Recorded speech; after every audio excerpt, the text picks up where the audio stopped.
Die Desember is alles behalwe Kersfeesliedjies en vreugde in binneland, want Ace se plan loop skeef. Joe word gekonfronteer met die grootste versoek ooit en Ella dink dit is tyd vir die volle waarheid. Dis jou binnelanders voorskou vir 1 tot 5 Desember. Kyk beslis tot die einde van die video, want jy kry 'n voorsmaakie van my binnelanders 20 jaar song wat ek geskryf het. So moet dit nie mis nie. Bly ingeskakel. Hallo almal, dis Jacques en jy kyk nou na TV Praatjies. As jy nuut is, welkom, en as jy al 'n ou vriend is, welkom terug. Kom ons spring sommer dadelik weg. Maandag 1 Desember. Letitia stem in om haar morfine dosis te versterk. Dis nogal jammer om haar so te sien. Mense het nooit gedink dat sy en Ad so 'n goeie paartjie sou maak nie. Maar nou ja, hier is ons. Lyk my 'n besoek aan Tracy verloop glad nie so goed nie, want Ace probeer moed en Tertius praat deur hom te laat dink dat Tracy dalk net 'n slegte dag gehad het. Die skrif versekerlik teen die muur.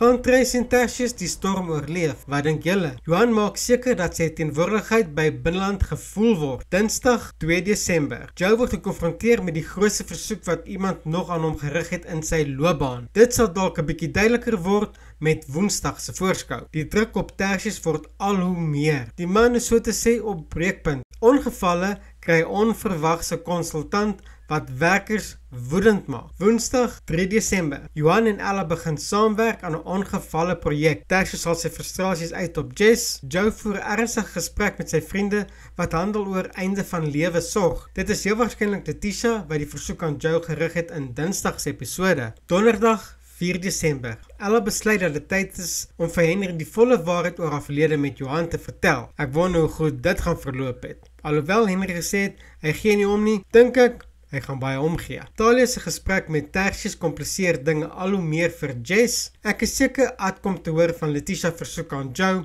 want hy kom te hoor van wat sy gedoen het. Vrydag 5 Desember. Ace wat altyd sy vriende probeer help, verloop nie altyd volgens plan nie, want die keer loop sy plan skeef om Tertius te probeer help. Johan verras vir Ella, Louis en Naomi is bekommerd oor Talia en almal is geskok met nuus oor Letitia.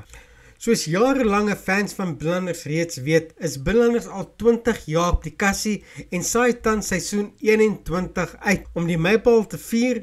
En ja, ek is bietjie laat, het ek 'n liedjie geskryf om dit te vier. Daar is deesdae 'n ewige gesprek oor eie musiek, maar dis 'n bietjie pret. Die musiek en sang is wel deur eie geskep, maar die woorde het ek geskryf. Die volle liedjie is beskikbaar op Maandag 1 Desember om 1uur net hier op TV Praatjies. Hier is 'n klein voorsmaakie. Laat weet my in die kommentaar wat jy dink en moenie vergeet om in te teken by die kanaal nie. Binneland is waar die harte brand, waar elke storie jou hou aan die kant. By toe niks sit die dogters en lag, en die susters praat oor die dag. Die tweede kaart is van liefde en pyn, dis binneland. Dis ons land.